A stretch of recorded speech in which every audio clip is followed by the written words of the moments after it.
Est-ce que vous êtes fière? Euh, Dire orgueilleuse pour ne pas dire fière en français. Osa fière dans ligne.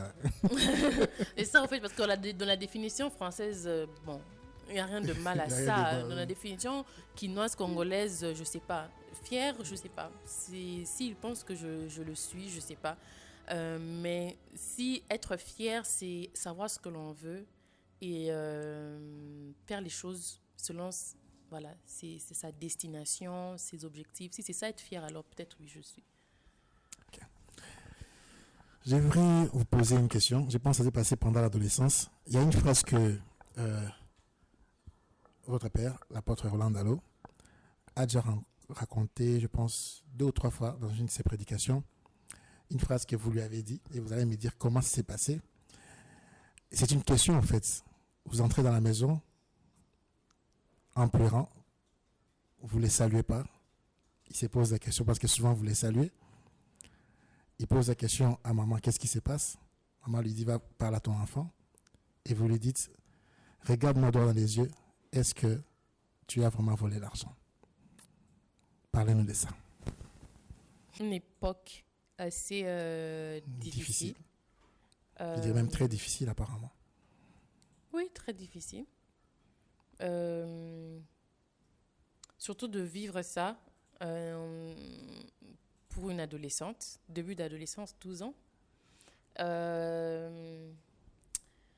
Beaucoup de choses autour du personnage de mon père, beaucoup de choses qui étaient dites. Et enfin, comme tout enfant, moi déjà je suis très curieuse. Hein. Et ce qui est vrai, c'est que j'ai toujours été très précoce dans ma manière de me développer en tant que personne, mais aussi, j'étais en avance de classe, hein, c'est-à-dire que j'ai toujours été 2 ans en avance dans mes classes. Donc, j'avais 12 ans, oui, mais j'étais déjà dans 2 classes supérieures. Donc, le comportement que j'avais, c'était pas celle d'une fille de 12 ans, c'était celle de 14 ans, 15 ans. mes collègues de classe. Je me dis, pourquoi il me dit pas ça, au fait? Pourquoi? Qu'est-ce qui se passe? Parce que la personne que je connais, c'est pas ce qu'on me présente. C'est comme si vous avez Clark Kent et Superman. Voilà. Et donc, pour savoir, au lieu de passer par 4 chemins, qu'ils me disent. Et donc, je le confronte.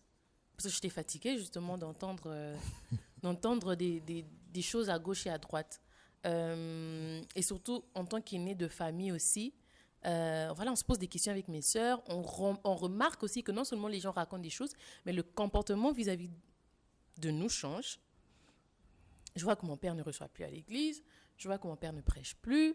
Je vois que mon père ne se met plus là où il se mettait à l'église. En fait, on vous a rien dit au fait.